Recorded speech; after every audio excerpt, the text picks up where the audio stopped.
Welcome to Stay Curious, everyone. I'm your host, Mark Marquette. So glad you're with us, coming to you live from inside the American Space Museum Stay Curious Studios in downtown Titusville, Florida. And next to me is one of our really good friends and a guy that I bonded with because he's a wonderful Buckeye from that great state. It's the heart of our country. Mikey Haddad, how are you, Good to buddy? be back, Mark. Good to see you. Good to see you.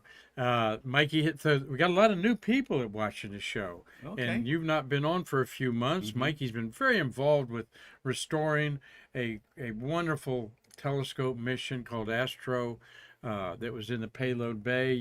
You're going to come back and do a separate show on that. Yeah. And today, Mikey's going to talk about your your life at NASA, right? I had the best career ever. Did you? Yes, sir. He had the very blessed. best Oh my career. gosh. Well, you got a lot of. I think they had a pretty good career, but so you're going to enjoy behind the scenes at one of the key workstations of the shuttle. I've learned in the payload bay. They've got everything starts at the first level, and then the second level it's like a assembly line, and then by the time they get to level 4 in the flow, that's the payload, right? The payload bay. And you and a whole group of technicians had a lot of fun teaching astronauts about the payloads and learning a lot about yourself, right? Actually, it was inverted. Level 0 would be the orbiter. Start at level 4, but you're right. Level 4, level 3. So it's an inverted assembly. That's the 4, 3, 2, 1, and 0. Just like the countdown. That's why I am just sitting here as the host and you're not. Yep. And we appreciate it. He's done a lot of great shows, and we're going to show you some people that he brought on the show with us over the years. And hope that you continue to do that, Mikey. Absolutely. We're going to let everybody know our Thanksgiving. You like the little gobbler astronaut I there? love that. Okay. The astronauts. All the holidays, Thanksgiving, Christmas, and New Year's Day are on Thursdays. So we are going to be closed Thursdays, but we are a tourist destination, and we're going to be open on Friday and Saturday after each of those holidays. So bring your family down here. The Friday and Saturday, this Friday and Saturday will be closed Thanksgiving, and then Christmas Thursday will be closed, open Friday and Saturday. Same way with New Year's Day will be closed and open Friday and Saturday. Always closed on Sunday. So we'll decide about the Stay Curious stuff. Marty needs some time off. I'm taking from December 23rd to January 5th off. So it'll be up to, I might do some live remotes up there in Tennessee or in Ohio along the way. So probably count on me talking and stopping at the Neil Armstrong Museum live, Marty. We'll try to make that happen. But this wonderful Buckeye here grew up and born in, this area? Cleveland, Ohio. Northern Ohio, Cleveland, Ohio. Cleveland, Ohio, Lake Erie there. I'm not sure who took this and when, but I grew up, about 2 hours to the left, to the west, in Findlay, Ohio. But Cleveland and its suburbs, a really fun place, particularly when the weather's nice, okay? I had an opportunity to work up there and just didn't want to spend winters up there. And I went as far as Tennessee for 35 years. But that's aerial view. Did you grow in the suburbs? What was the... I was born downtown, but then grew up in Parma, Ohio. Parma, in the Ohio. southern part. Parma made famous by comedian Drew Carey? Drew Carey. Yep. Whose sitcom was in Parma, Ohio. Yeah, that's where he grew up. And yes. Oh, those astronauts from Ohio. Oh, those astronauts, yeah. Did you have the bragging rights at work, or... No, we just let the astronauts brag for themselves, yeah. But I mean, we would, of course, we would say, oh, hey, yeah, of course, Ohio, of course. I didn't grab my phone or my smart tablet. I got my phone here. I'll see.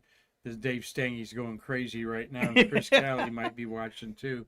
78 space flights, probably about 80 after this was done here, and but we've also had this thrown at us, Mikey. 24 astronauts from Ohio. What is it about your state that makes everyone want to leave Earth? Only Ohio.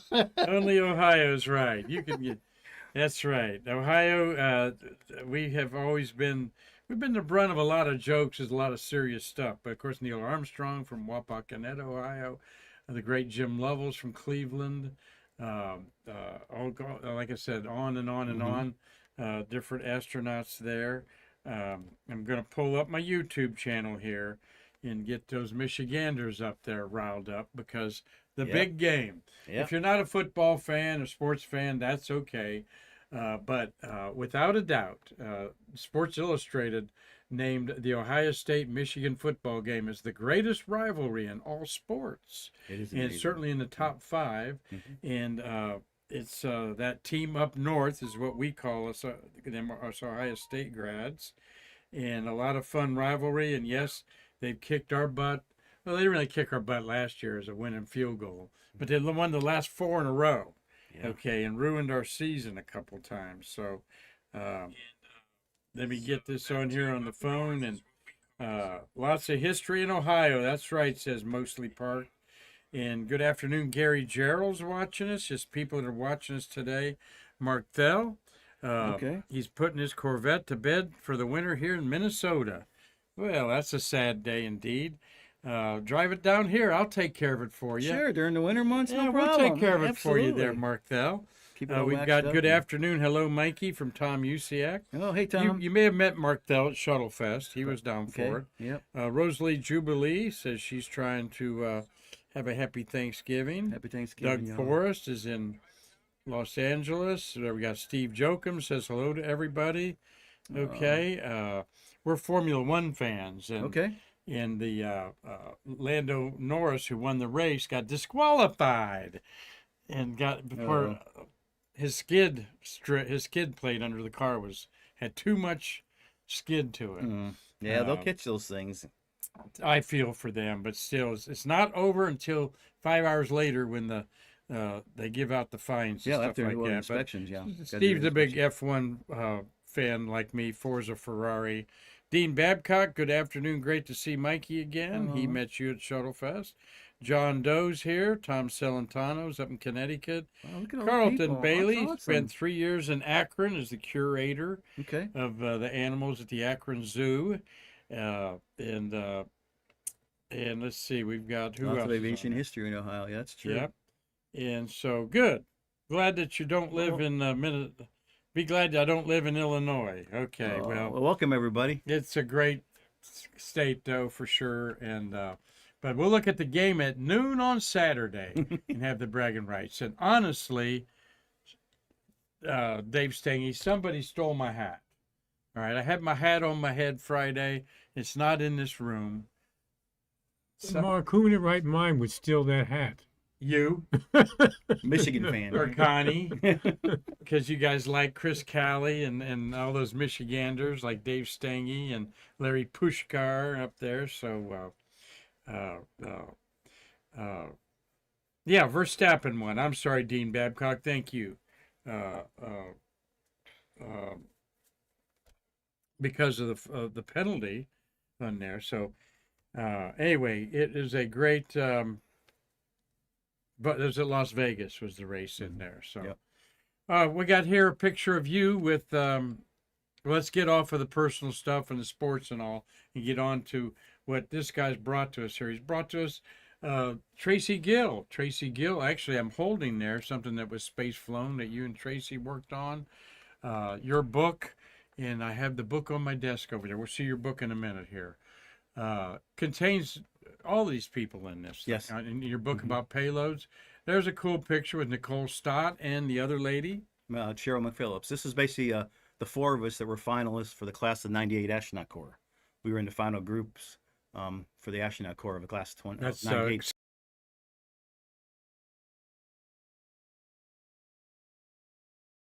Get picked on 2000. And of course, flew several. So, but that was just a nice picture of the 4 of us met here for the 25th anniversary of our non-selection of the astronaut corps. But then, of course, Nicole ended up getting picked later. Of Good course, for her. Nicole She's flew a to super. space. We talk about her a lot. Saw her over the Yeah, weekend Nicole's a sweet person. at the Rocket Ranch reunion. We have her sleeping bag that she spent 90 days in our women's gallery, and her shoes in there. And Scotty would have gone to space if there'd been an Astro 3. Yes. Okay. Sam Durrance, Ron Parise. Who's the other? Well, there's a third one, but there was just Ron and Sam that flew. Right. And Scotty was in rotation for the third flight. Yeah. And they had actually 6 Astro ones. Let's talk about that here a second. Okay. there you are with me and J.D. Bartow and Louis Delgado. Delgado. Yeah, Yeah. Louis Delgado. Yeah, working the Right. Astro missions. And of course, J.D. Bartow was an astronomer on 41 C, maybe G, forget. Spacelab Cola 2? Wars one. Which one? Spacelab 2. Did he fly Yeah. Spacelab 2? Yep. Good guy. Participated in Shuttle Fest with you and the guys there. Just had his 81st birthday. And there's a casual shot of you and astronaut Don Thomas decked in his woodpecker shirt that Another Ohioan? Gene Wright made, Buckeye from Cleveland. Buckeye, Bigfoot Browns fan. He had us in this just rolling in the seats, talking about the woodpecker. Oh, at Shuttle Fest? That damaged the Oh, it was so much fun. STS-70 at Shuttle Fest. Yep. Though you got two astronauts that did EVAs, John Grunsfeld and Joe Tanner, on the Hubble telescope. Mhm. I think people enjoyed Don just as much as anybody, right, Marty? Oh, no, I definitely did. I thought that was a great talk. Yeah, he's Marty Like- Winkle, our co-producer here. Yeah. You'd like to get that on the video or on a Yeah. video, yeah. We've Yeah. got on the video. We need to chop that up, get that up there. And there you are, and Scotty, with a plaque about Astro One restoration. Mhm. There's the telescope. And you had a how many years campaign to find all the pieces and parts so it can be now part of it still on display at the U.S. Space and Rocket Center in Huntsville, Alabama. That's the beautiful boy. They gave a lot of love to that in that whole corner They and everything. did. They gave us that whole corner. They put that little display. They brought in some of the other the display cases there have different items, smaller items for the missions. I mean, it's a really good display of the Astro payload and other things that flew with it. It's just, if you get a chance to go to U.S. Space and Rocket Center Museum there in Huntsville, Alabama, you'll see this in the main atrium, and they had done an awesome job. They've been very good to us. Yeah, they're super grateful people, and we're about halfway done. We got 2 more instruments that needs to go on, and we'll have the whole telescope package integrated that flew on space. And this is the flight hardware. This isn't mock-ups. This is the stuff that flew. We kept for 30 years. And Scott and I talked about coming. We're going to want to do a whole Stay Curious segment on the project, the restoration project, to talk about that. So I heard Scotty do the program at the Space Development Conference in June in Orlando, and good talk. So yeah, we want to see that for sure. Get you guys in here as soon as you can, maybe early next month, Okay. December. Cliff Watson. Hey Cliffy, he's having chemotherapy for prostate cancer. good and luck. Hope he's that works out. He's manning up to it, and we're all pulling for you, buddy. Bless you, bud. And I think you met him, I Mhm. think, on there, Cliff. Well, let's see. Janet Gretsch has got a question there. I'm not sure if we can answer that before we get into Mikey's talk here, but go ahead, Marty, and give us that question from Janet. Yeah, Janet's asking what magnitude of degree required by ohms to step into orbit after release of the external tank. What was it again? I'm sorry, he didn't get the whole thing. She's wanting to know how much What magnitude of degree? Degree. required by the ohms Yeah. to step into orbit after the external tank it- goes, so the OM Yeah, pods burn. it would depend on what was in there. Yeah. on Whether the they had payload. whether they had to even burn the ohms pod or how long they had to burn. Yes, after the ET. I'm not a big shuttle person, but yeah, there was times actually I think they burn the ohms during ascent too, to give it a little extra boost. See, Mark, if we can get Frank Norris in here to answer that question. Yeah. He was an ohms Yeah. engineer. He would be an ohms. Yeah, get an ohms person and give you all the details. Who's an on it. ohms I'm guy? sorry, I'm just not an ohms person. Frank Norris. Oh, okay. Remember he did the talk on the on his book that he wrote on going to Mars. Yeah. Okay. All right. Let me look at my. I just got my messed up something here. I'll get that back. Okay. All right. Well, I'm going to turn it over to Mikey here. You just tell me to advance here, Okay. Mikey, and we're going to hear a little bit about first. I know what the first slide is. It's not going to tell much. Tell us about when you started. Okay, I started actually the co-op, and that was the first slide. Co-op program is basically a program where you can go to school a semester and then work a semester. And of course, I wanted to work at Kennedy Space Center, so I got in the co-op program at the from UCF. It was FTU at the time. In fact, my brother helped start that at FTU. And where I co-opted was in this what's called Cop Launch Control Center, in the Launch Control Center, LCC. Fire rooms are on floor 3. This is on the first floor. Basically, I co-opted in this group as a mechanical engineer. Do a lot of software, but it was software control of infrastructure, air conditioning, pneumatics, and all that. That was throughout the whole KSC. So I co-opted there for several years, and then of course when I graduated, which would be the next one, they didn't have an opening in this spot. And also, and the reason I got the book up here is when I went to graduate, they had a hiring freeze. And I got, great, I just spent all this time in Scotland College, and now I got to wait to get hired. And they said, nope, because you're a co-op, you're already considered an employee. Oh. So I was in the door, and then my cousin was actually working in level 4, cousin Eli, and says, hey, they need these new engineers in level 4, the Spacelab hands-on group. And so that's where I went. And here's the book, and basically there's a series, there's all these Stay Curious segments that talk about those missions. So I just wanted to just briefly touch on, the book has a summary of all those missions and stuff, and of course look at the previous Stay Curious segments on how a lot of the work that was done in level 4. So I worked in there for a long time, and then of course we had the Challenger. The book's available on Amazon, Yep. and you'll be at Shuttle Fest in some capacity. I hope I can get you on a panel. We haven't talked about that because you've been out of pocket. Yeah, but, we'll get that. but we're looking at the mirror years, so we'll talk about that. Okay. But, no, excellent book. He's shared a lot of great stories on here. You could just pick this thing up in the middle of the book and start reading about a mission or something. Yes. I like books like that you don't have, it's not like a novel. You got to start to finish and end it there, although you do have a nice beginning and an end to it there. So. And so this is basically, this real quick, this is one of my favorite missions. This is the orbiter refueling system, which is flown 41G. And this is integrating it basically in the ONC and Kennedy. And then the next picture is my most favorite picture ever. This is actually a frame from the IMAX film, Dream is Alive. And there's our payload in the back, the ORS with the flag on it. The crew's actually going on EVA to go back there to start doing their EVA ops. And of course, underneath it is the Earth with Florida. I mean, this is my favorite picture ever, so I want to include. And that was just one of my favorite missions working level 4. I also wanted to point that out real quick. You know what the astronauts are? That was Dave, Lisa, and Kathy Sullivan. That was her first EVA, first woman EVA. Was done by Kathy. Okay, then of course we had the Challenger accident, and we had some downtime. And this is basically, again, I had to talk about Sally Ride. I think it was one of my Stay Curious segments a while back.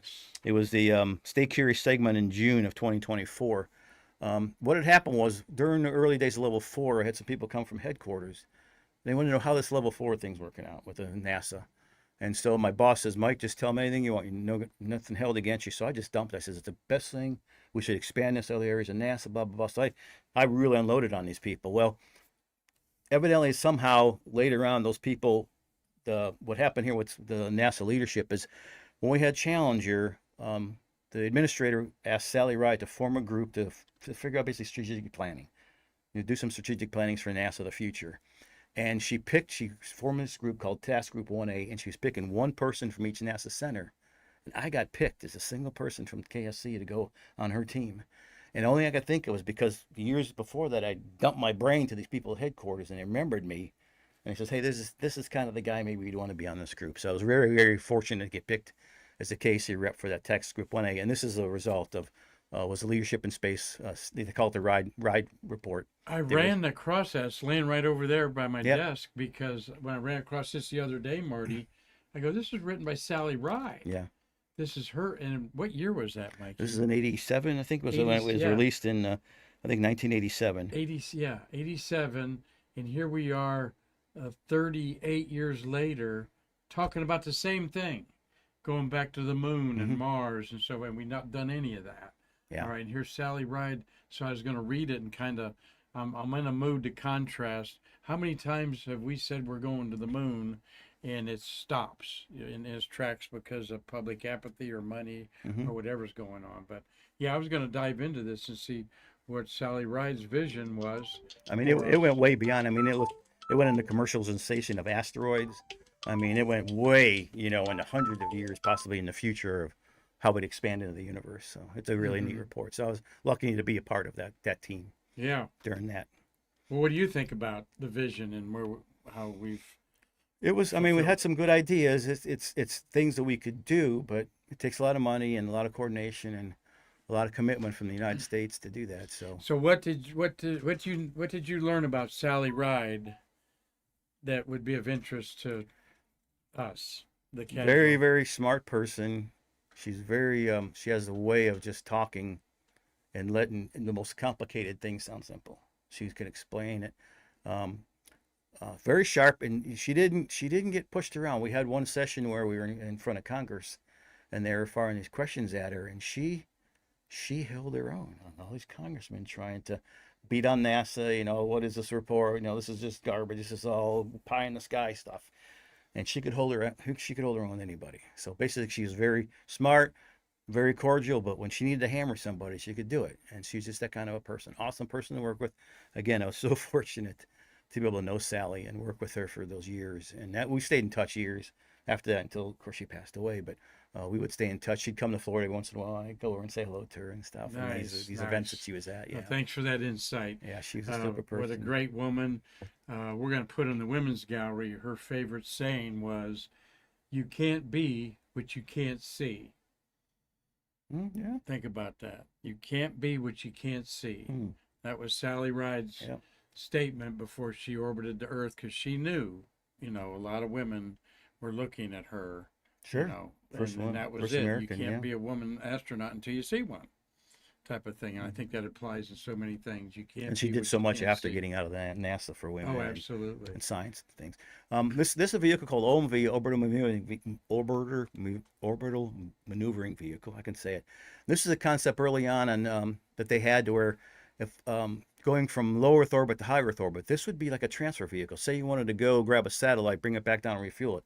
This would be launched in the shuttle, go up to 22,000 miles, grab something, bring it back to where people could work on it, and then launch it back. It was a concept of getting things back and forth between low Earth orbit and high Earth orbit. And of course, refueling. The little spacecraft on the top is the Gamma Ray Observatory. And so it'd be used to refuel stuff. And so it was a concept that I got pulled into, which is really cool.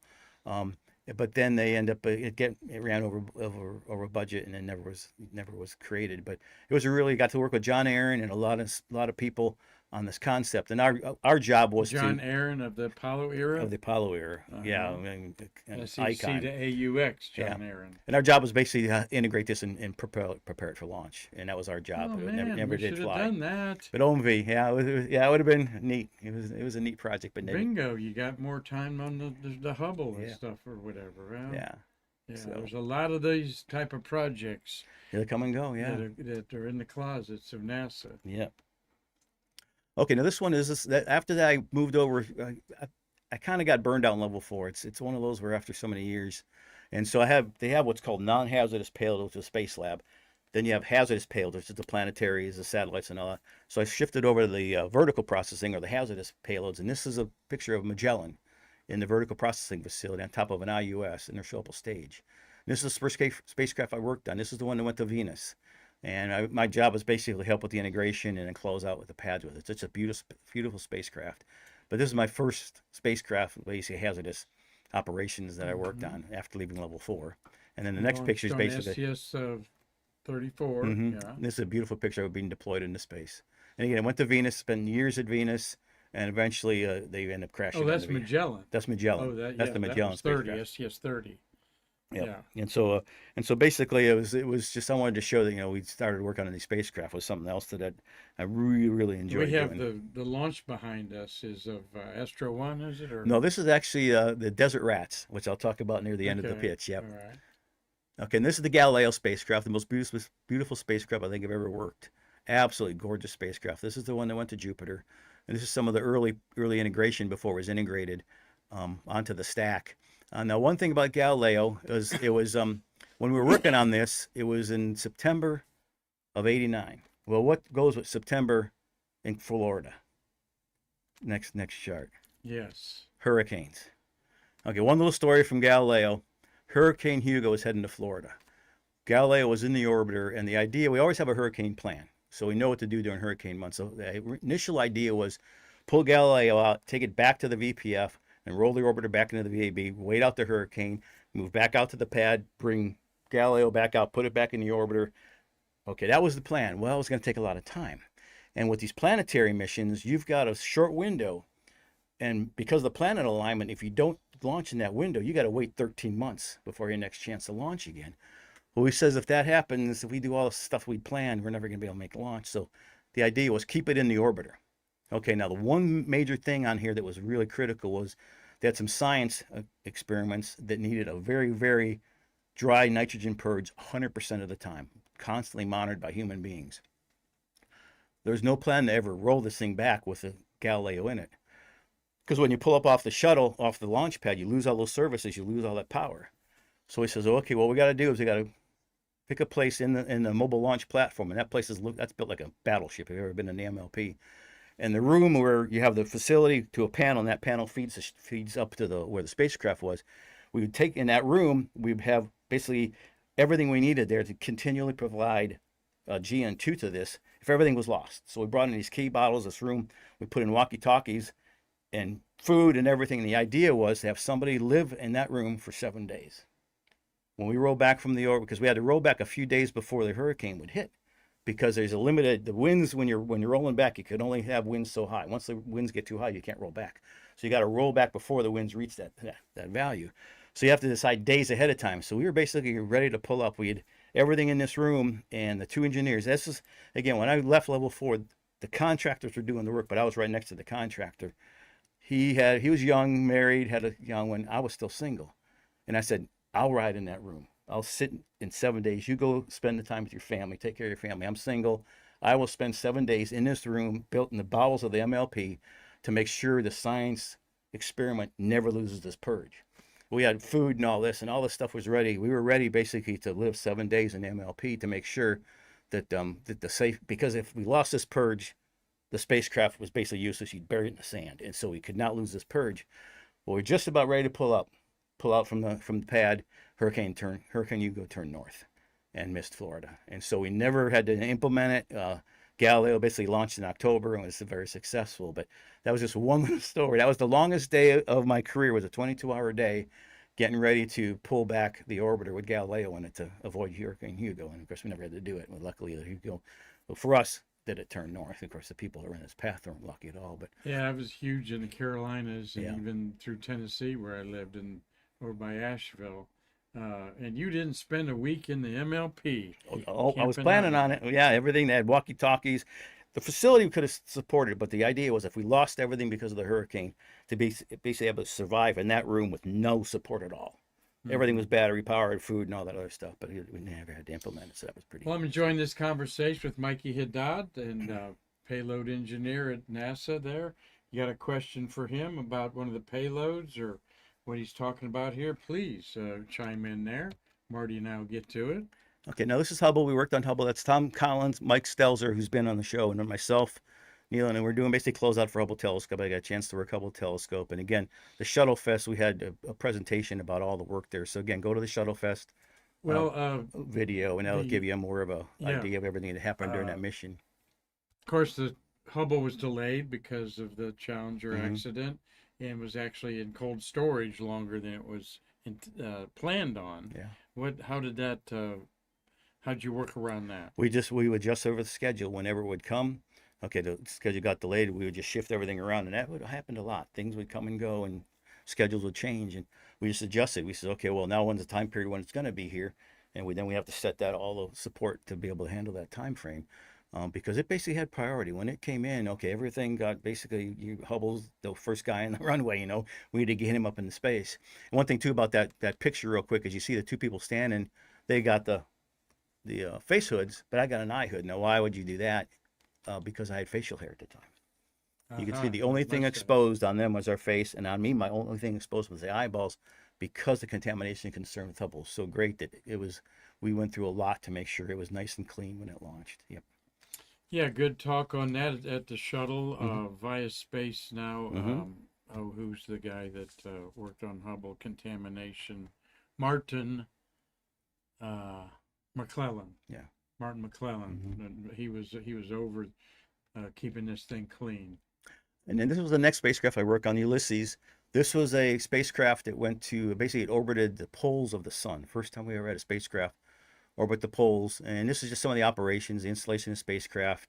The center one with the VPF ops, and then it's installed in the orbiter with the RTG on it. And again, this was one that went out to the orbit of Jupiter, and it used Jupiter as a slingshot to actually go under Jupiter and slingshot to where you went over the top of the poles of the sun. The other spacecrafts are all gone. This is the only one still out there. It'll be out there forever, basically. They're thinking that where it is right now, because it'll keep going by the orbit of Jupiter, eventually it won't hit Jupiter, but Jupiter will cause it to go out and just head out into interstellar space eventually. Oh, Yeah. cool. So this just happened to be another space I was really So when lucky you to say work you on. worked on these projects there, they came to the Kennedy Space Center assembled. What did you work on? What was the final things that had to be done to put them in the payload? That's a good question. I mean, a lot of times it depended on the spacecraft. Some would come mostly assembled, and then we would just do the integration. Like on this one, Ulysses came mostly assembled, and all our job was to follow the integration of it onto the IUS, and then all the support that it required for those last several months that it needed to be able to launch into space. And so, like for this one, Inertial upper stage. initial upper stage, that gold part and the white part on the bottom there. That's the motor. That's Yeah. the rocket that sends them to their destination. And like for this one too was the RTG. If I can move my head out of the way, that black device thing right there, right up Where's there. the RTG? Yeah, right there on the spacecraft. That's basically what powered the spacecraft. We were responsible for basically the operations of installing that. Okay. And again, it's radioactive, so it's very hazardous. We had to wear dosimeters, and you had limited time near it. It's just very, very dangerous, but that was our job. And so that was one of the things with this mission that I was responsible for was the RTG ops. Yeah. So it varied from mission to mission. Yeah. And this is Gamma Ray Observatory. This is a huge payload that flew in an orbit around Earth, studying gamma rays. And you look down on the bottom, it's just basically over my head. The guy in the circle, that's me, and the red circle there. And my job was basically support the fueling operations. They had about 4,300 pounds of hydrazine, and that was one of the things I specialized in was in propellant. And so I supported them loading this with about 4,300 pounds of hydrazine, which is very dangerous, but worked all well. And Grove flew very successful mission, and again had to re-enter Earth. They do a control re-entry so it doesn't crash. And You said that's which one? the Gamma Ray Observatory, Gamma Ray Observatory. that eventually Okay. became Compton Gamma Ray, Right. which I think flew in 37. And I guess that red circle's you. Yeah, the red circle is me. That's me and that crowd of people. This is a great pool. You got the crew there in the blue suits and all the people that supported Gamma Ray Observatory there, and of course, in all in clean room outfits. So I just thought it was a cool picture. Okay, now this was question. Okay. You have a question from Michael Bruno. Was there ever some type of escape system or tower for a payload? Not for the payload, no. No, of course they had ones for the crew, but yeah, for the payload, no. We had access into the payloads, but never an escape plan. No, it was basically whatever the payload flew with the orbiter, so kind of wherever the orbiter went, the payload went. There's really no way of getting it in an emergency, get it out. It was basically riding along with the orbiter. Yeah, good question, Mike. Good question. No, Janet. Ulysses is not Voyager. This Voyager was in the 70s. Yeah. Ulysses in the 90s. But it did take some pictures of Jupiter when it flipped around there to test all of its devices on there. It was an international effort too. That was an international mission. This is interesting. This is really interesting. Okay, now this is before we got in cahoots with the Russians for space station. We were going to fly space station. It was called Space Station Freedom. No Russian involvement. We had to figure out, okay, well, the shuttle can put it together, but the shuttle's only up there 10, 12, 16 days. Okay, what happens all the other time? If you got people up there, how do you get them home if there's a problem? The only way to get people home is on a shuttle. So you basically had to have what we called an assured crew return vehicle, basically an escape pod if we had to get home, that had to be bolted to station permanently. When people went up there permanently, you had to have a way to get them home when a shuttle wasn't there. And so at the time, this is, well, they had all these concepts, and finally says, well, wait a sec. They did the analysis, and they said, we can fit 2 Soyuz vehicles in one shuttle bay. Is that right? And of course, it holds 3 people. So one mission, we can get 2 Soyuz vehicles up there and have enough escape pods for 6 people. So we could put 6 people on station with escape pods to get them home when the shuttle's not there. So this is initial concept. And so I was very lucky. I was picked as the sole person from NASA to go to Baikonur for 30 days to understand how they process the Soyuz vehicles. So when we bring them to Kennedy, we could process them at Kennedy and fly them in an orbiter. That was the concept back in 1992. It was a really cool idea. And so I basically trained to go to Baikonur for 30 days and spend 30 days. I learned Russian and that to be able to learn the process of getting a Soyuz through their last 30 days on Earth, and then how we do that at Kennedy. It was really a very special task that they gave me. I was so fortunate to get that. Yeah. And so the next picture is actually the team that was put together to do that. And so the big group of people, the Russians are kind of, and I'm there kind of kneeling with the beard on the very right I bottom. see Joanne Morgan there. Joanne Morgan there. Crippa's right behind me. Yeah. And some other very talented people. Crippen. But a couple things about the Russians. They were just, they were our enemies, right? Quote, enemies in space. Well, we got together with this, and we sat down in these meetings. First of all, they smoked up like a choo-choo train. They had to go every hour out there. But they were just really nice people. I mean, they had their ways, but you look at them, right? And these are people that worked with Gagarin. I mean, some of these people were old at the time, and I was still young. And you look at there and you start talking with these guys, and you see the glimmer in their eyes. And they're in their 70s, and they still got that burning desire to fly stuff in space. And that's when you see this, is all they want to do is fly stuff in space. The heck with Russia, government, all that other stuff. They just, like us, they wanted to fly stuff in space. And so we spent a lot of time with them. It's so funny, when they came down here for this meeting, all they wanted was Budweiser. Don't you want any vodka? No, Budweiser. So we took them to Walmart to let them do some shopping, right? So they scattered into Walmart. We're about a half hour later. Where is everybody? Can't find them. They're all scattered into Walmart. So the only way to get them back, get on the loudspeaker. So we get on the loudspeaker, and their leader in Russian tells everybody, okay, you guys need to get to the front of the store now. They go tell these people in there looking, what is this Russian language coming over the loudspeaker of Walmart? Really? Bombing happening. Yeah, it was just so much 30 fun. minutes. It was just so much fun. But what happened was about a week before I was supposed to go to Baikonur, they axed the program. They say, we're not going to do that. And that's when they went in to say, I think we're actually going to side with the Russians and build a station together with the Russians. So I never did get to go to Baikonur, but I was within a week of flying there and spending 30 days learning the Russian system. Yeah, unfortunately, I never got a chance to go. But Never heard that Yep. part of the shuttle era, Marty, at all, that you wanted to fly to Soyuz in the cargo bay. Yep. And use them as lifeboats. Lifeboats for Space Station Freedom at the time. It was Freedom, yeah. Mm-hmm. Yes, sir. Another question from Michael Bruno. Did you get to see the Buran? The Buran? No, I didn't. No, I never actually got a chance to go to Russia. I wanted to, but all the meetings were here to get prepped for that. The only time I would have gone there was just to spend the 30 days in Baikonur. And so, unfortunately, I never got a chance to actually go to Reference Moscow. to the one and done Russian shuttle called Buran for Snowstorm. Mm-hmm. And Michael Bruno was wondering about the escape towers on the unmanned single stick rockets for interplanetaries. And they didn't have any escape system for those either. No. Something went wrong with the booster. Basically, the payload just payload's history. His history. Yeah. It's too tied into the whatever. No, exactly right. Too integral into the rest of the booster and space to be able to do something like that. Unfortunately, just that. Well, I'm enjoying this trip down memory lane of your wonderful career. That smacks of like an astronaut. You train for something, you get excited to do something, and then a week before, okay, we're not going to do that. Yeah, it was tough. And I've asked astronauts about that. You train for a spacewalk. Tom Jones and Tammy Jernigan. The door didn't open up. They couldn't do that spacewalk. They come back. A bolt had jammed into the wheels of the door.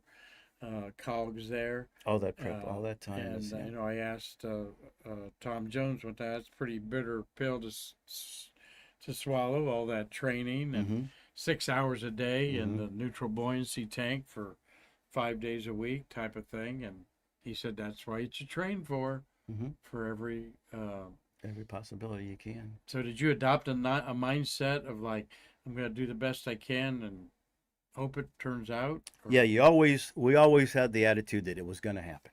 Whatever project you were working on, we hear, the budget's bad and people don't want to, like, especially Station. Station came within one vote of not happening. And we said, so did Shuttle. Yeah.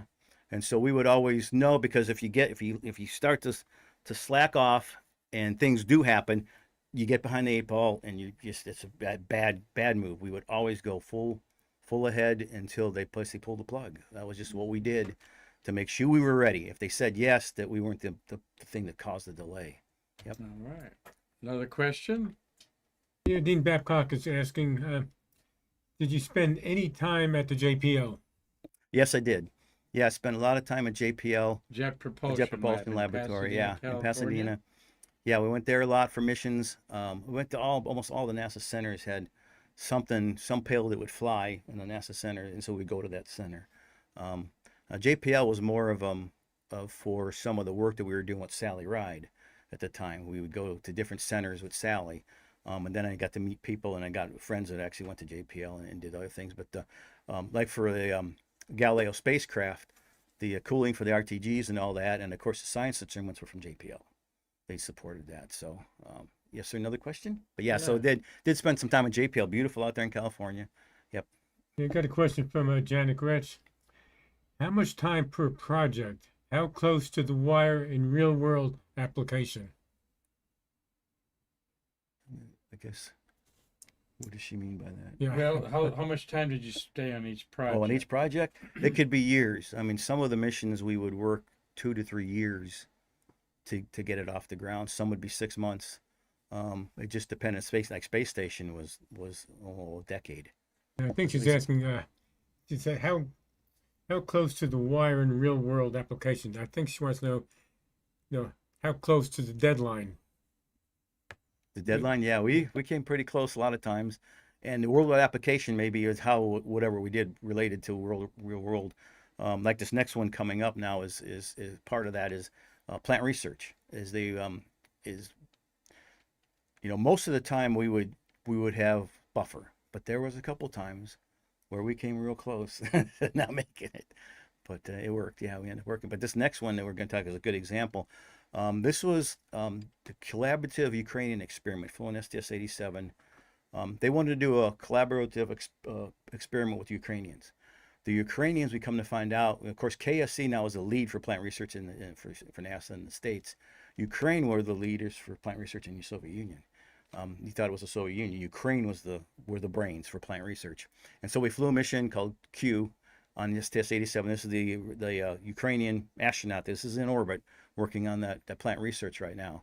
And so it was an amazing project. Got a chance to actually lead a team over to the Ukraine for 10 days. We spent 7 days in Kiev and 3 days in Lviv. And here, the reason I put this map up was there's Kiev, of course, in the middle, and 100 kilometers north of it is, guess what? Chernobyl. And so we were really concerned, are we going to get, the radiation from the Chernobyl accident with us spending time in Kiev? Was that going to be dangerous to us? And it wasn't. It was fine. And the people of Ukraine were amazing. They just were friendly as ever. They treated us like rock stars. I mean, it was the best 10 days. Two quick stories, and then we'll move on to the next one. Was these were the brains of this is the top researchers for plant research in Soviet Union. And so we would go to their research places and that, and when we'd go in there, we'd notice that it was kind of cold. It was cold outside, and there was no lights. At nighttime, sometime they'd have to lead us out of these research centers with candles. We don't want to say anything, so we got back in the van and we asked the interpreters with us, what's happening here? They go, they're limited in power they can use every day. And so instead of burning power for heat and light, they'd rather use that power for their instruments. And so they dressed up in these weather clothes inside the building, and they'd use candles so they'd save power to be able to do their research experiment with their instruments and not use it on lights and heat. It was unbelievable, what these poor people had to go through. And these are the top people in plant research basically on the world. What year was this? This was in 1987. 1980? No, I'm sorry, not 1987. When was it? It was 1997. I'm sorry, 1997. And one other story, there's a gentleman that drove us all over the place. There was an interpreter that interpreted, but then there's this one gentleman about 40 years old. He drove us in his van. He drove us to all these places, all the universities, research centers and all that. He stayed in his van in the cold. Well, when we went to leave, we had money and we had extra food. So, we're not going to need all this money. And it was just changed for us, it was left over in the food. So we said, we're going to give it to our driver as a thank you. He kept us safe for 10 days, basically, driving us all over the country and stuff. And so he said, the interpreter says, no, you cannot accept this. You cannot accept this. And we said, please, say it's a thank you from us that he took care of us for 10 days. And so she tried to interpret, and the poor guy starts crying. And we thought, we really insulted this gentleman. He's been taking care of us, and now we insulted the heck out of him. And she goes, no, she says, you didn't insult him at all. What you did with your spare change, you just gave him a year's salary with your spare change. What? And he said he just lost it when he thought that that was the best gift anybody had ever given him in his life. And to us, it was just spare change. But to them, I mean, this is, lower than minimum wage people and so it was just another one of those stories from this mission. It was, again, there's a zillion other Great stories. story. But great that story. was a special day that 30 years ago Yeah. almost, like 28 years ago. Wow. Ukrainian experiment, yeah. Okay, these are two cans from a program called the Getaway Special. Yeah, Getaway Special Which cans. is the We've gas all heard cans. about Yep. that. Yeah, this is the other ones I worked, and basically they're about the size of a keg of beer, and they were basically there's a real cheap way to get science into space. These cans had a basic subsystem would integrate with the orbiter, and then the experiment would go inside there. So basically the experiment just had to talk to the guts of the can, and the can did the rest. So it was a very easy way to get science into space. And this is two cans that flew on one of the missions. And what would happen was, in the orbiter, people have a better idea than me, but when we would fly the shuttle sometimes for ballast, they would fly these huge steel plates in the back of the orbiter to CG wise, to make the CG compensate for the payload. Well, they figured, why would we waste that on just dumb metal? Let's fly some gas cans. And so they start flying gas cans as ballast weight, basically. And so you get these, I guess, called missions of opportunity, where these people can fly these gas cans with the experiments in. And this is just an example of two of them. And then the next picture is you can fly Getaway Special. GAS, GAS. yeah, gas program. And then you could fly a bridge, which this is one showing 12 gas cans flying on an MPES on a bridge. So there's all these different combinations and all these things. And so these are other ones that I've worked. I worked both the individual ones and gas bridge during my time there. This is awesome to see some of these. I remember this one was University of Wisconsin. They were these three college kids, and the payload came back, and when they downloaded the information, it was like the theory they thought would work worked, and these kids just went nuts. I mean, here these college kids just flew something on the shuttle with a theory, and they proved the theory right. And I can't remember exactly what it all was, but just this one piece of that, excitement from something that's very cheap to fly in space that really made a difference for just these kids out of college. The shuttle was allowed because of its flexibility with its payloads and stuff. Mm-hmm. Yep. It flew a lot of university and scientific, like you said, sure, experiments that prove theories and stuff. Oh, they flew stuff from high schools. I don't think that's happening as much on the ISS, or is it? I don't know. I've been out of it for a while, but yeah, the shuttle, that was the whole idea. We even had high school students to fly stuff on the shuttle. Yeah. We had corporations, like one of them was one of the mid decks I worked was a egg experiment from Kentucky Fried Chicken, where they wanted to fly egg embryos, and the idea was for long-term space voyage, if you launch an egg in space with an egg embryo, would it survive 0G, or would the embryo die in 0G? And they found out, the experiment came back, and they found that 2-day-old embryos did not survive, but the 9-day-old ones would. And so the idea is if you want to have eggs in space and turn into chickens, wait 9 days after the embryo, and then it would survive in space. So that was just another one of those zillion things that we worked on. Yeah, a lot of fun. And I was very fortunate, like we talked about earlier, I was very fortunate in 1998 to get to the final group of astronauts. This is you. This is me at JSC. What happens is you get a series of cuts. You start about 5,000 applicants, and we got down to 121 of us. They had initially 5 groups of 20, which was 100. Then I was picked in the 6th group. They created a 6th group with 21 of us, and I was in the 6th group, and that's me. And what happens is when you get picked, the final phase is you go to JSC for a week, and they do all these tests. And then once all those tests are done with 121 people, then they pick, these are the next astronauts to fly. And this is just a picture of me at JSC going through some of the stress tests. And because this is where they basically put you on a treadmill. You can see I'm hooked up with all kind of stuff. And they start you on this treadmill walking, and you start running, and then they increase the treadmill. And the idea is push you to almost breaking point. And they said what they do is they try to get your heart rate to, depending on your weight and your age and all that, your heart rate at a certain level, and see if you can maintain it above that level and basically stay conscious.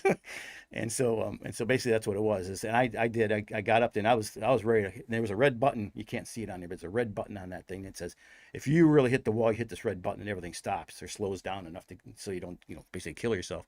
And I did. I was able to survive survive it, but I mean maintain what they wanted, and so I was able to keep my heart rate at that level for a certain period of time. So I passed this test, and basically I passed all the tests that they gave us. And it was one other thing, just real quick story. I know I'm kind of running a little long here, but Oh, you're good. one other story is one of the things they did during that week is just sit you initially down. And they give you reams and reams of questions and paper, so you answer yes, no, and this, that, and the other thing.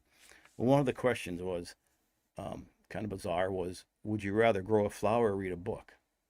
And right, and that was one of. And so what happens is after you answer these, then sometime during that week, you sit down with psychiatrists and psychologists, and they want you to answer why you answered these questions this way. Okay. Well, we kind of turned a little thing on the psychiatrist. When we got out of there, everybody said, "What is this deal with the book and the flower thing?" So it's okay. We're going to get back at these guys. When you go in for the interview to talk to these guys, ask them, "What's this question deal with book and flower thing?" And so I was like the 8th or 9th person to go see these guys. And so I go in there and before we all start, I got one question. What is this question? What is it actually? What are you looking for when you ask if I'd rather grow a flower or read a book? They go, you're like the 8th person to ask this question. It's like, yeah, no kidding. We set you guys up because we had no idea what it meant. Never some personality thing says you'd rather read a book or grow a flower means you're this or that. And I don't know. Anyways, but that was just one of the stories from the interview week. And I mean, there's a lot of other stories too I could tell you, but I don't want to tell you on the air. This is not a place to tell you. Did you get to the interview with George Abbey and that? Well, actually, yeah, we didn't. Well, actually, not to do with George Abbey. What it is you during the week, there is an hour where you sit down with the selection committee. You sit down with the astronauts and the board that's going to pick the astronauts. Okay, and you do a one-on-one because everybody looks good on their resume, and of course you could pass a physical. They want to talk to you. They want to know you. Okay, they don't want to read in the paper. They want to talk to you, and so they sit you down and answer all these questions, ask you all these questions, to get to know you. Okay, and so I evidently, and what we found out again, we hear things as the week goes on. Was one of the things is when you walk out of that room, it's almost like the old Roman days. Is okay, everybody, no, okay, and I've talked to them. I said they tell you these people come in with 3 PhDs. They're the best people on the planet. What they do. And after 5 minutes, it's like, I couldn't last 5 minutes in the room with that person. I can't be 6 months on the space station with them. They just real arrogant or whatever the personality quirk was. So I asked him, I says, well, did I get enough thumbs down? And he says, no, Mike, you didn't get 1 thumbs down the whole interview. And I didn't get selected, but so it's just one of those things that the people did get selected. There was 25 Americans, 7 internationals got picked out of that 121. Unfortunately, I wasn't one of the 25. Mm-hmm. But I tell the good story, and I'm going to tell this to everybody. My brother calls me up, and he says, I call him up and tell him I didn't get picked because I was actually up in Ohio at the time. And he says, Mikey, there's some reason you didn't get picked. And he goes, I don't know what it is you wanted more than anything else in the world, but there's some reason you did not get selected at the astronaut office. There's an astronaut. The next year, I met my wife. Oh, really? In Florida. And if I hadn't been in Florida, I never would have met her. I would have been in JSC, living in JSC. I got you, yeah. So it was all for good. Well, yeah, it sure was. I met your brother. Yeah. Your brother's a talented singer and musician. Yeah. Marty, go ahead. Someone's got a question for our guest here, Mikey Haddad. RG Jubilee has a question. I'll only read part of it. You can go back and look at it later on, Mark. She's asking, did you do the experiment? And I'm thinking she's talking about, did you do experiments in general? She's also asking, how do frogs hop in 0G? How do frogs hop in 0? Okay, first thing is I participated in a lot of experiments. I helped on the ground, because what they'll do is they'll do ground tests with these experiments and then compare them to what happens during flight. So I did get a chance to participate as an actual, I guess you call it a subject for a few experiments. As far as frogs jumping in space, yeah, they can jump and they just keep going. All you gotta do is jump one time, and they're gonna get wherever they want to go. As you know, you just float. So yeah, once you jump once, it's gone, and you're just stopping when you hit something, basically. But good. I hope that answered your question. All right. Well, hope you're enjoying Mikey sharing his life here. By the way, I asked you this when first time I met you. I said, you're a grown man. You want to be called Mikey. Mm-hmm. And there's a story to that. There's a story to that. When during level 4, we had like 3 mics in our office and 4 mics that we worked together. and it was just, there's too many mics, and so it was. We were actually what happened was we were at Denny's and breakfast the one morning, and I went to go talk to some friends, and my other friends were over there getting something to order, and then one guy yells out, "Hey, Mikey, you got to get over here and order." And the waitress turns around, she goes, "Mikey, oh Mikey, he'll eat anything." Right from the Life commercial. Remember the Life commercial with the little kid? Yeah, that's. And after that, it stuck. Everybody started calling me Mikey after that. And of course, it helped because now I was Mikey. The other Mike was Mike. The third Mike was Michael. And so it basically stuck. And still today, people still call me Mikey. Yeah, it's kind of a way. Yeah, there's a commercial that Mikey will eat it. There's a Life commercial with this little kid that says, Life cereal. Life cereal. That, yeah, Mikey likes it. He'll eat anything. And it kind of got applied to me and it just stuck. Yeah, just want to clear that up because you're a good dude. Thank you. Great dude there. And we Thank you. appreciate your great shows like this on Stay Curious. And we'll go through these last ones. Okay, this was when the Spacelab program was winding down. Basically, they terminated the program. One of the things they want to do is they want to send a Spacelab module to Smithsonian. Well, the module is basically going to be sent empty. Okay, and we went and we saw this can't happen. You got to send them with stuff. So we had all this hardware that had flown in the Spacelab. That was basically either in storage, or being accessed. There was just all this hardware laying all over the place. And so we spent a weekend of populating this with just a hodgepodge of anything that would fit. And basically it was interesting because the security guy was in a secure place and he saw us bringing all this hardware in. He said, "Oh yeah, we're prepping the module to basically send it to the Smithsonian." And it was, we were doing that in a good way. It wasn't planned, but we just took it on ourselves. And this is a tape recorder that went in, that flew on that module that's still up there in the Smithsonian. It's just neat because years later, the woman that was up there this morning where the module ended up at, she would go in there and she knew Spacelab very, very well. And she'd walk through there and she goes, "I've been trying to figure out what mission is integrated here in this Spacelab module." And he says, "A bunch of them." And she goes, "What?" He goes, "It wasn't one mission. We just took a hodgepodge from all the missions and just stuck them in racks. So you had hardware and people didn't see empty racks when they went up to the Smithsonian." And so basically, it's still up there today. You'll see that when you go in, you can see the module still up there in the Smithsonian. And this is just prepping. This is just ending level 4. Okay, from there we went on the space station. This is again as in the operations and checkup building. This is one of the stands that the Spacelab used to be integrated in. Now we're integrating station. Those of us that worked level 4, hands-on, dealt with flight hardware. So they pulled us in to what's called the Space Station Hardware Integration Office under a great person, one of my most favorite people on the planet, Tip Talone. Amazing man. He did so much for my career. And so I got picked to be working his group, and our idea was to help get Space Station off the ground like we worked on Spacelab. And this is a picture of the S0 truss that flew on station in the ONC in one of the old Spacelab test stands. We started out in the ONC, and then of course we built the Space Station processing facility later on. And so this is just one of the pictures. I just wanted to show that we did start integrating in the ONC where Spacelab was, and then integrated there and in the Space Station building. Tip Talone might be watching today. Hey, Tip, if you're watching, he sometimes comments on our Facebook page. I do know Jay Honeycutt when he was director at Kennedy Space Center. In 1996, they were having trouble with the ISS getting built out in California. And Jay says, "I told Tip, go take my top people, go pick 20 people and go out to California and find out what's going on." And Jay says he picked all my starters. He said he picked a Nicole Stott was one of them. She was working then on the shuttle.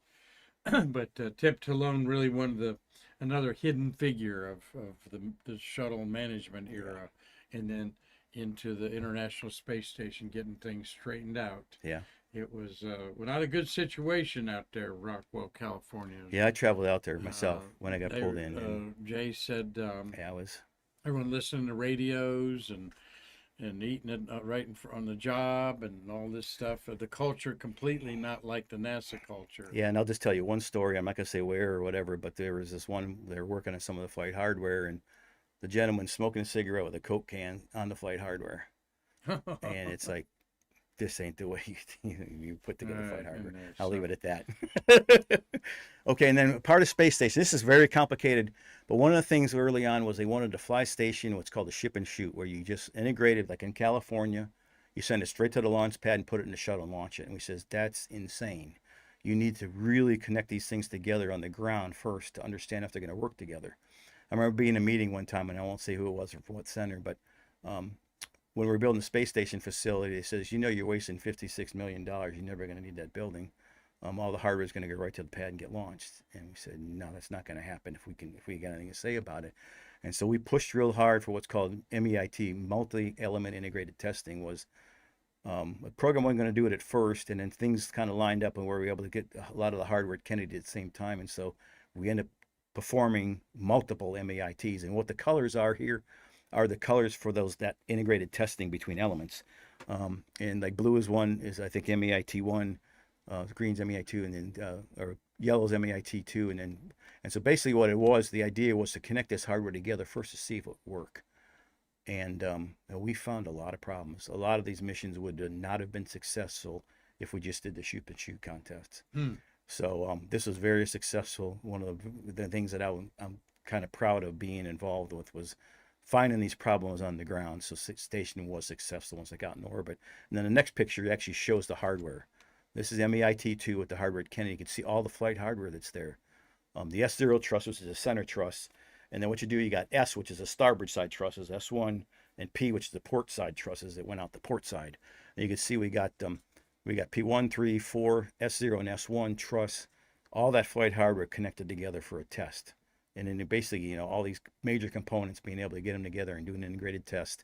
And what controlled that was a US lab emulator. So basically, the US lab by now is gone. It's up in space. And so we had to emulate that. So make this hardware think it was in space on the ground to see if it was all going to work once it got to space. And this is very successful. We found a lot of problems during the MEIT, solved a lot of problems on the ground, and ended up making very successful missions when these hardware did fly. Yeah.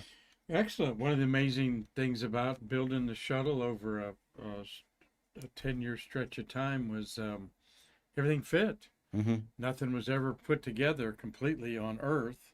It's a lot of the attachment points and stuff like that. Do you find that? Yeah, in fact, that's the next. You're a good color man. The next shot kind of talks about that. Oh, okay. We do talk about fit checks. One thing we did was fit checks, and on station you've got all these different subsystems. You got power, you got thermal, you got ECLIS and all that. One of the subsystems, may not sound like a subsystem, was EV and CS, which is EVA and crew systems. And I was basically one of the leads at Kennedy for that. So basically, we would do things to make sure that the EVA and the flight crew stuff would happen in space. And this is just one example. When we tried to do a handrail fit check with the glove they would use during the spacewalk, it wouldn't fit. The glove wouldn't go under the handrail, so we had to basically do a 1-inch spacer under the handrail. And then, of course, the bottom picture was successful, that it was successful on orbit. So it was, again, something we caught on the ground that made the on-orbit stuff successful. We can go through these pretty quick. I know we're running a little long. This one is basically we were doing a fit check we couldn't do it until we got to the pad. And he said, no, we don't need to do a fit check. Because, yeah, we need to do a fit check on this thing. And it wouldn't go in. This was a stanchion where the crew member, what he'd do is this would bolt into basically the node, and then their foot restraint would bolt into this, and that's how they do the EVA. It wouldn't fit. It wouldn't go. It wouldn't attach. And we found that the ML blanket was thick enough to where the thing wouldn't go all the way down like it would. And if we hadn't done this fit check, it would have failed on orbit. We wouldn't be able to do it. And so we were able to just modify the blanket, then it fit, and then we flew the mission and it was successful. This is another one we're doing a fit check of a tether. This is Joan Higginbotham, was a crew member, actually a KSC person, and it's basically a deployable pedal launch, like with some of the launch locks. The tool, they would use this tool to release it in orbit. And we did a fit check. Hey, is this really going to work on the ground? You can see she's got the gloves on, just like the crew would do. And so we did the fit check, and then of course a successful release of it during STS-88. So this is another thing that was really interesting when you're talking about things coming together. A lot of this hardware was built at different times, some of it years apart. And what it was is the way it connected was called a common berthing mechanism. This big ring with 16 bolts. That's how the big elements were bolted together. Okay. Well, when that would happen between the elements, okay, you got it physically bolted, but then there's all this communication and fluid lines and all this stuff that ran that the crew had to connect up between the two elements. The crew came to us when I was in one of the meeting with Tip.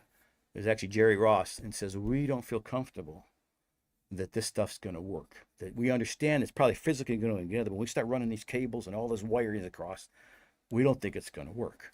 And you guys need to figure out a way to test this to make sure it works when we get on orbit. And it was one of the things that I helped create it's called an on-orbit constraint test. Was basically what we did is we would create a simulator. We'd test it against the flight hardware. The flight hardware would launch. Then before it would launch, we do what was called a digital pre-assembly. We'd take high-resolution images of that interface when we make a mock-up of that, an exact mock-up within a thousandth of an inch of that hardware, because it's gone. It's in space. And then we would take that and we bolt it up against an element that it eventually would see in orbit. Hey, is this going to work? And so this is an example of the one ring on the right that was emulating the element that was in space compared to the airlock, which is on the left, the flight airlock that flew. Mm-hmm. Okay, and so we built that thing and we did tests on it. And then the next picture actually shows the actual device itself. This is the test aid that we used.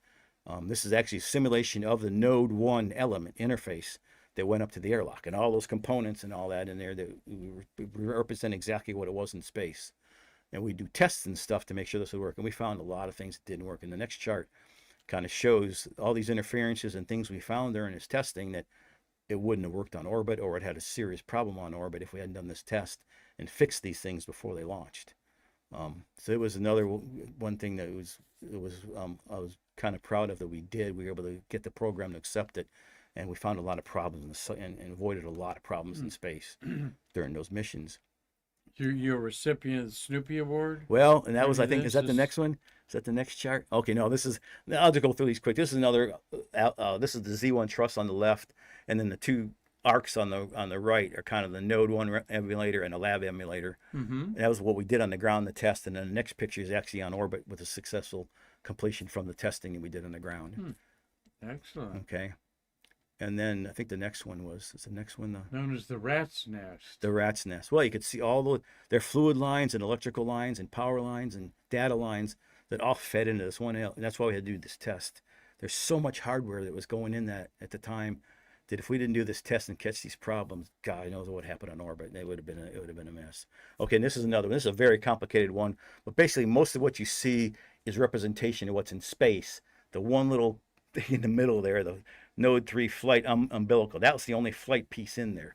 The rest of it all represents hardware that's supposed to connect to, and it's a very complex orientation you see there, again, to make sure this is complex interface is going to work on orbit, and it's it. Would these tests take in the general of a day or 2 days or 2 weeks? It would take months of planning. 2 months? Yeah, to get all this hardware built and the orientation. How does it match, the distances, and it took a long time. And the test itself would only be a few days, but the preps for the test would take months. Yeah. And then because of that, I got a Silver Snoopy Award. Okay. For my work on OOCT. Now, one just real quick question. You see, there's two people there. That's Janice Voss. That's Janice Voss in the middle, myself on the right, and my brother Sam on the I'm on the left, my brother Sam on the right. What happened here was very unique. Was JV, she was a very good friend of ours, Janice Voss, we call it JV. She heard my brother was getting a Silver Snoopy, and I was getting a Silver Snoopy, but it was totally different times and all that. And she goes, I want to present it together. I want to present them together. Is there any way we can figure the way to pull this off? And the way they do the Silver Snoopy is you go into this room, everybody basically knows you're getting a Silver Snoopy, but you get in this meeting, what's a normal meeting, and then they have your family come in from outside with the astronaut, and while sitting in this meeting, they walk in, and woo, surprise, you're getting a Silver Snoopy because your whole family wants to be there and all that. Okay? Well, during space station days, I would say, I'm only going to stay in a meeting an hour, and if it takes more than an hour, I'm leaving. Well, they set up this meeting for my Silver Snoopy, and it was running long because Janice got hung up. The weather was bad. And so the meeting was almost an hour long, and they're saying, hey, Mike, they're going off. Mikey's going to get out of this room, and he's going to go outside and see his family outside and ruin the surprise. So they called Tip in. Okay, and Tip start talking, and I get up to leave. He goes, Haddad, you need to sit down and listen to this too. Basically, he wanted to keep me in that room because my family and all that was waiting outside. It was a surprise. So finally, Janice shows up, JV shows up, and they come in the room, and I'm looking, I go, oh my gosh, I'm getting a Silver Snoopy. I can't believe this. Because as soon as you see your family there, hey, it's my family. And they say, Mike, come up here, we want you to read this award. I said, okay, usually you don't read your own awards. So I go up there, I start reading the award. It's my brother's award. He had no idea he was getting one. Okay. And so he starts thinking, wait a sec, this is supposed to be Mikey's Silver Snoopy, not mine. So I basically read, he came up, he got his Silver Snoopy. Okay. Then JB goes, Sam, you need to stay up here. And he read my award. Oh, that is so And so cool. we ended up getting together. And to this day, from what I understand, we are the only two brothers to receive it at the same time ever in the history of NASA. And it was just such a special day. That's neat. So anyway, Well, y'all shuttle festers might see Sam one day. We probably hire him for his talent. Yes. In the future. The singing might hire DJ. him here for our Friday's fundraiser Friday. Yeah. Maybe we'll see. He's a very good athlete too. Anything my brother did as far as sports, we had a softball team at the Space Center. He was their shortstop. He can hit that ball. Anything my brother does, he accomplishes. He's good at. Both my brothers are good. I got two older brothers. Brother Sam. Yeah, my all brother right. Sam. We're joined Mikey Haddad and Sam Haddad there. We need to get him on Stay Curious. Sure. We bring you on here one Sure. day together on there. Yeah. What'd he work out there? He was in the procurement and other things he worked out in, but he was a NASA KSC employee for 30, I think 34, 36 Janice years. Voss, she had 5 missions. She lost her life to cancer. Dearly missed. One of the handful of 83 women that aren't with us that have orbited the Earth. And what do you got to say about her? She was a good friend. She was she was a doll. We got to meet her during Where did Space. she grow up? I don't remember. Do you I think remember? was it Illinois? She wasn't a Oh, Buckeye. that's sorry to say. I think it was Illinois. Anyway, she was she Yeah. she was a sweetie. We did a lot together. She's a big chocolate fan. Ooh, her and my cousin Lisa. Oh, really? They talk about chocolate all the time. They love chocolate. Yep. All Very right. sweet person. There's a Janice Voss. There's a James Voss. No relation. They thought they really. were married and they weren't. Yeah, She right. never got. No. And a Jerry Ross. And a 2 Jerry Ross. Vosses and a Ross in the astronaut corps. Okay, this was a project I worked on called the Reverse Water Gas Shift Project. It's long term. Basically, it's how you make propellant and oxygen from the Mars. This is something like a prototype. You land on the surface of Mars, and you generate water and propellant from it using basically the atmosphere, CO2 from the atmosphere, and you fly a hydrogen bottle. So you mix those chemicals together and you create water and methane for fuel. And this is just one of the other projects that I worked on. It's a prototype on how you would create propellant on the surface of Mars. Really neat project, RWGS. Yeah. So you weren't stuck in one little thing of your career in there. You did multiple adventures from interplanetary spacecraft to making sure the parts were connected together in the International Space Station. What was the most fun? God, they were all. I'd still say level 4. Sally Ride? No, Sally Ride was good too, Uh-huh. but the level 4 days were the best. And it was just being able to work directly on the flight hardware and For the payload payload and all the basically the results of all that science that came from the level 4 work. Still, I mean, I'm nothing against all those other things and all the people that helped me and my bosses and all that. They were all super people. It's just that the level 4 days I think are still my best. Marty, what you got there? Well, we have 2 questions, Mark. One from Dean Babcock. Would like to hear Mike's thoughts on Artemis program. That's the first question. On Artemis, I think they'll get there. It's a different world now with the way we're launching and the concepts that they want to do for Artemis. I think we'll get there, but I think it's going to be a combination of government and private. I really do. That's just Mikey Haddad's opinion. It's just the way it is today. There's so much commercial. There's so many other corporations now that are flying things in space, just not NASA. I think it's kind of cool. I mean, to be able to go on a spacecraft, fly Well, into space. taking the burden off the American taxpayer, Mhm. who, it's a small percentage of people that really are crazy about the space program, like you, like I am, for example. I mean, I put it out there that people, question doing all this stuff in outer space, but there's not spent $1 in outer space. Nope. It's all been spent here on Earth. Yep. And look at the spin-offs are just incredible for these type of Yeah. projects. And there's things that reached a dead end and didn't go anymore, and other things that have flourished. So So Marty, I think another- they'll get there. I'm Yep, sorry. Another question, Marty? Yeah, Michael Bruno's asking, was it true that the shuttle could not bring the Hubble back if desired? The weight of it, I would say, I don't know. I really don't. As far as the weight goes, it's always the landing weight that they're worried about.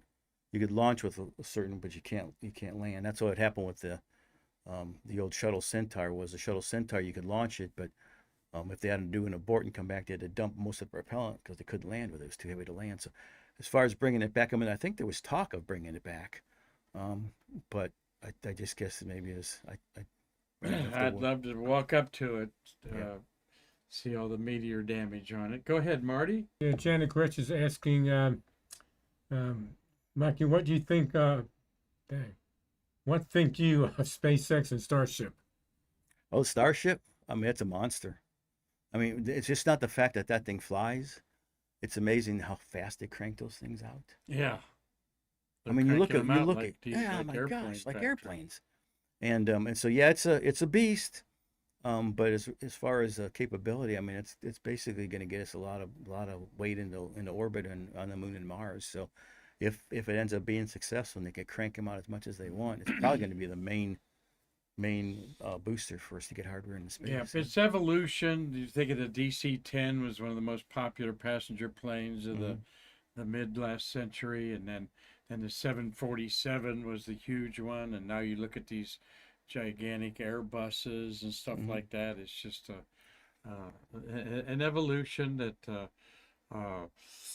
he built the booster to put it up there. That's what I think is really crazy, and it's neat because you think catching it, yeah. and and all that stuff is. And you think about it, this gives NASA to be able to focus out on the moon and Mars. Okay, all the infrastructure to get there. If they can do this Starship and have the infrastructure, then NASA can maybe focus on the end result more and not have to worry about how you just get the hardware there. So you'll see. Excellent. Yeah. All right. Yeah, one more question, Mark. Okay. Mostly Parked is asking, were there private companies back in the day? Oh, sure. Yeah, they were definitely private companies, but they were mostly with the science and the hardware that built, the hardware they built under private companies. Of course, very few launched. So yeah, there's definitely private companies that supported all the work we did. Private companies, universities, high schools. Sure. Yeah, there was definitely a lot of those that were in the background that supported these flights. It's just they didn't build rockets. They were in the science end or the electronic box. An electronic box that flew on the shuttle. A private company, was selected to build that box. And so there's thousands of private companies that were that came together to make this. But you just said that private companies did not build the rockets, but they did. Well, everything was contracted. Well, that's out. true. I mean, that's true. Yeah, I mean the companies built under You're right. Like Boeing and yeah, I mean Boeing and all those built the rockets under NASA control. You're right. I was thinking more of like a SpaceX, but yeah, you're right. They that's the thing with NASA. Most of the people that work work in the space program are contractors, not NASA.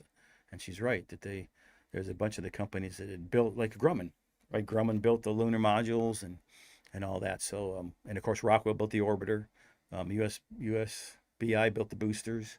Who built the ET? So yeah, it was all private companies that built this stuff. Sure. Yeah. Great. We've got a lot of people. We've got a few more slides to show of a personal trip that you did or experienced there. We want to just thank Michael Bruno. Mitch Rothman's watching today. He has Manned Space Facebook page. Freeway of Others watching today. Dave Stange. Cliff Watson down in Pomona, Australia. Janet Gretsch. Mark and Tom Musiak watching today. And thank you guys for your support. Gary Gerald's up there in Georgia, and Carlton Bailey's over there he's about 20 miles away from me right here where we sit over there Canaveral Groves up there. Let's look at a couple of these. Yeah, just real quick. There's only a few. This is basically a project that I worked on just before I retired. Was how do you protect the artifacts that are on the moon? Oh, really? I mean, when you get all these different countries and even private organizations going to the moon, what keeps them rover from running over the Apollo 11 footprints, right, and stuff. And so this is a project on how to work internationally to protect these sites. Is almost like I think it was almost like an embassy. 14 years ago. Yeah. What's the idea? The idea is basically that we came up with was basically treat these as like embassies. Okay, you don't go into the footprint, and again, you'd have to figure out how big is the footprint, how far out, circle or whatever around the Apollo, say for the Apollo stuff, is a no entrance area. Everybody avoids that area, and the idea was to treat it like you'd set up an embassy about a border, and you basically avoid that. All the international, anybody that goes to the moon avoids those areas like would be avoiding an embassy. You wouldn't go into somebody's embassy unless you're invited. So that was the idea. I don't know how it's gone, but that was another project I worked on before I retired. We may talk about that more later. As probably 100 years from now, people will want to take a tour and see the descent stage of Lem Eagle on the moon. And then this is basically Desert Rats, which is desert research, and science, technology studies. This is basically out in Arizona. This is, I think it was a Moon or Mars base that was simulated. We went out to Arizona for 3 weeks. I was out there 10 days. And the idea was, take the stuff out there and simulate you're on the Moon or Mars. It was just a real cool project. This is 2011, DRS 2011. Again, you can look it up. Here's one of the electric rovers they were using during the DRS. Did you drive that? I didn't drive that, but I was more involved with the lab, getting the lab up and running and supporting that. So it's just some neat pictures. And then the next one is basically just a beautiful night view over the desert of north of Flagstaff. There's the Hab on the left and the moon rising on the right. It's absolutely gorgeous out there at night. Stars everywhere, of course. And this is the last one. This is basically what's called Swamp Works out of Kennedy. They doing research on how to use regolith and stuff to be able to support moon base in that. And this is a really cool. Just look it up, Swamp Works, Kennedy Space Center, and you'll see all the fantastic work these guys are doing. And I supported that. It's interesting. This is like in July. And I was going to retire in December, and Rob Mueller, who runs this place, he goes, "Mike, I want you to come help us with the DRATs or with the Swamp Work stuff." I says, I'm probably leaving in 3 months. I'm probably going to retire in December. He says, "I don't care. I want you to come here up to the day you retire and help us." So I did. And so this is basically the last project I worked on before I retired. This is at the education center there, right? This was the old flight crew training buildings. Oh, This is really? behind the space station, just south of the space station facility. It was where the old flight crew training buildings were for Apollo. We gutted the room and we put this in They there. should have kept the whole thing there. Yeah, so it's all Yeah, gone. should. That's what's there now. Flight Crew Training Building, FLTB, was the hot spot on the campus. Mm-hmm. That's where the lunar module and command module simulators were. The most incredible video game in 1968, and we've had guys that worked there. Hazel Seacack Banks is watching. Probably Hazel wishes that they'd kept those trainers in there and everything like that, but because that's where the astronauts were, that's where the VIPs would gravitate if they wanted to meet an astronaut. Yeah, it was a very special place. It was Yeah. it was sad to see it get torn Whoops, apart. popped up there there you go. again. Whoa, how'd that happen? Yeah, go Buckeyes. Woo! All right, Or a comment on go ahead. early on in the program, Dave Stanky sent a text, and he says, "Going to the game Saturday, 32 degrees, with snow, and I know who has the hat. LOL." Oh, well, there you go. There's your answer. I got plenty of hats. I got plenty of Ohio State hats. Well, you must have took it to give to Stangy, but that's okay. That's all right. That's they need to get, the Michiganders need to get as much love as they can out of this, because they're going to get their butts beat. Yeah, it'll be a good game. Saturday. It always is. Always is a good game. Absolutely.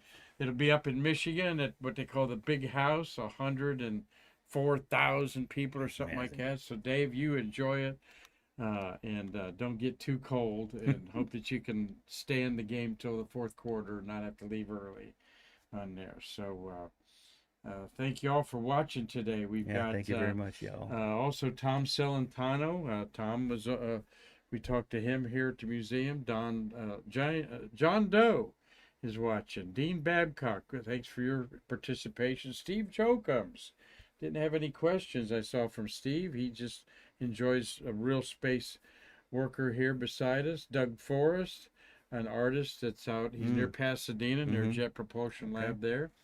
RG Jubilee, Rosalie, she enjoys watching every day, getting her turkey dinner ready, probably, mostly parked.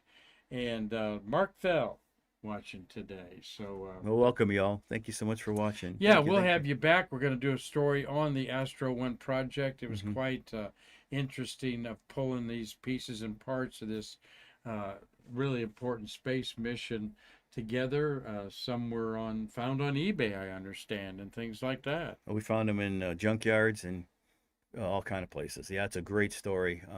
Yeah, we'll tell you. It's got so many twists in it. The way it just was able to survive 30 plus years and still come together. What a great career with Mikey Haddad's had. Tried to be an astronaut and washed out, and instead he met his beautiful wife, who I've met many times. You guys been married quite a few 22 years. years, yeah. And love running into them out at first night at Cocoa Beach. You live on the beach out there. Yes, sir. And so they have a lot of fun. But a great guy. You've added a lot to Stay Curious over the years, Mikey, with these great inside stories. And we'll have you back. as soon as we can and talk about Astro One and some more missions Okay. from your book. Their Spacelab Payloads. So, thank you very much. Thank you so much for letting You're me do welcome, this, Mark. buddy. I You're really welcome. appreciate You're it. It's a welcome. lot of fun. Marty, anything else over there we need to take care of? No, I think, well, we got a quick comment from Fred Kilner. Will Lunar Starship land on the moon before California high-speed rail carries one passenger? Well, we're not going to hold our breath on either one there, Fred, but I don't. Yeah. all of my NASA buddies, the old timers, they just say one thing: if you want to understand what the next people who land on the moon are saying, you'll need to learn Chinese.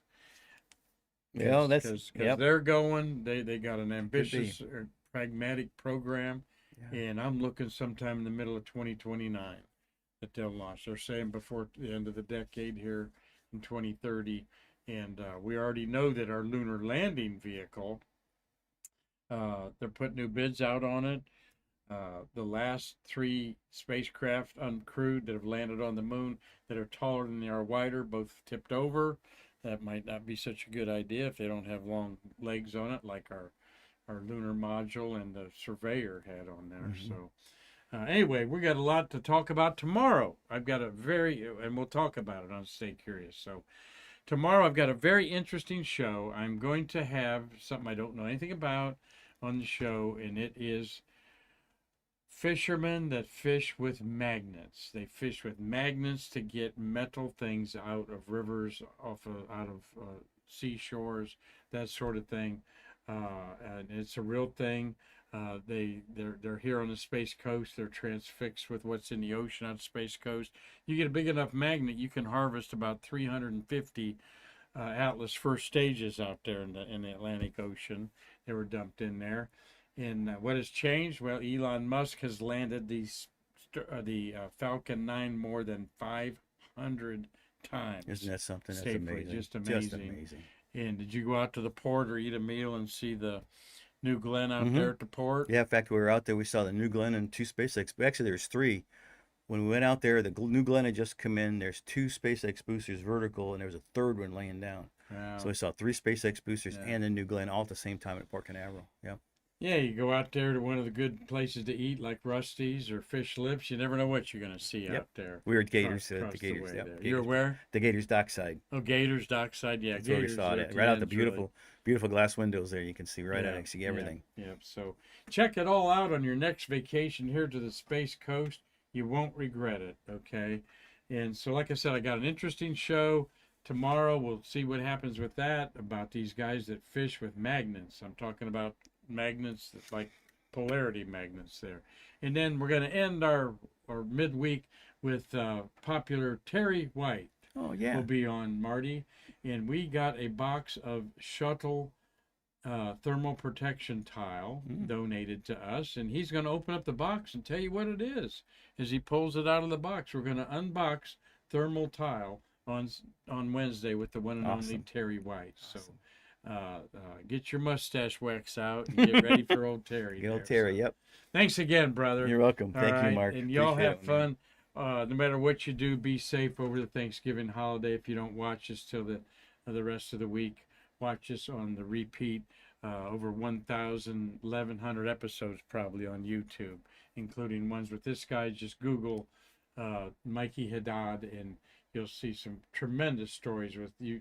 This is a rare that you brought yourself solo here by yourself. Usually you're bringing one of the other engineers with you, and we thank you for that. So you're welcome. A lot thanks of to fun. everyone for watching, getting our week started off here, Thanksgiving week. Be safe, be thankful, and be kind to everybody out there. Until tomorrow, I'm Mark Marquette saying, Mikey and I can't wait to see you again. Absolutely. To bridge the space between us. Thank you. Bye-bye, all.